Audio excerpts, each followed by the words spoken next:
So at ito na nga guys, so may nakita akong video sa Blue App na nagyayayaw-yaw na babae at siya yun. At nagpapaliwanag siya at sinasabi niya na natatakot daw ang mga loyalista na maging presidente si VP Sara. So ito panoorin natin kung gaano kagaga at kabobo itong babaysot na ito.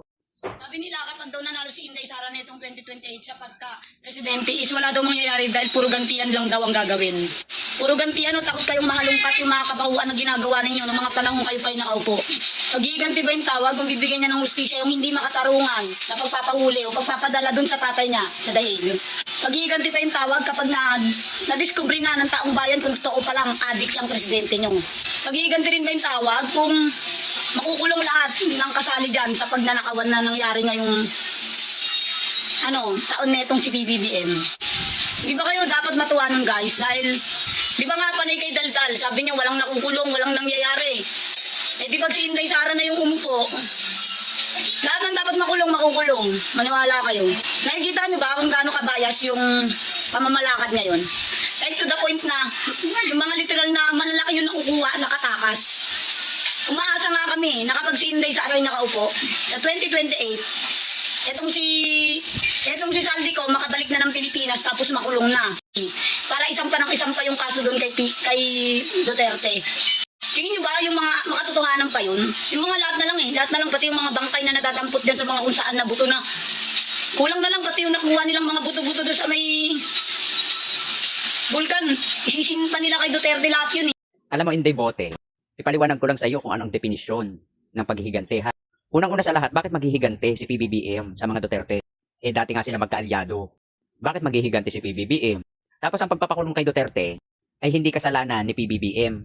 Ang pagpapakulong kay Duterte ay noong 2017 pa.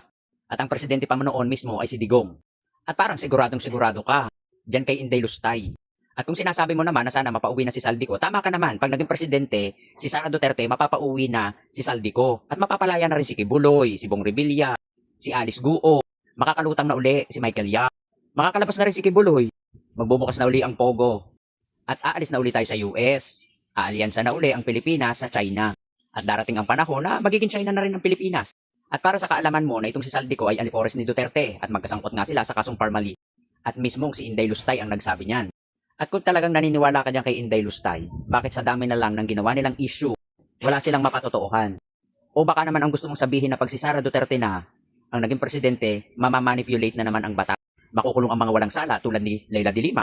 At linawin ko na rin sa iyo ha, Queen Bubita. Wala pang nagagawa yan si Inday Lustay para maging pattern na siya ay deserve na maging presidente 2028. At saka masyado pang maaga. Sabi nga ni Leni Robredo, magtrabaho muna. Wala pang nagagawa yan si Inday Lustay.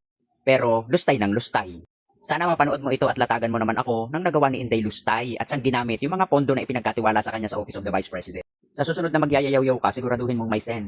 Hindi kami yung pinapahiya mo. Ikaw yung nakakahiya. Dahil pinagtatanggol mo yung mga tao wala namang ginagawa na dapat ay kumikilos at pinaglilingkuran ang taong bayan. Pwera na lang kung nabayaran ka din. Sabi na nga beauty is nothing without brain. Wala ka nang beauty, wala ka pang brain. So, yung keep safe and God bless.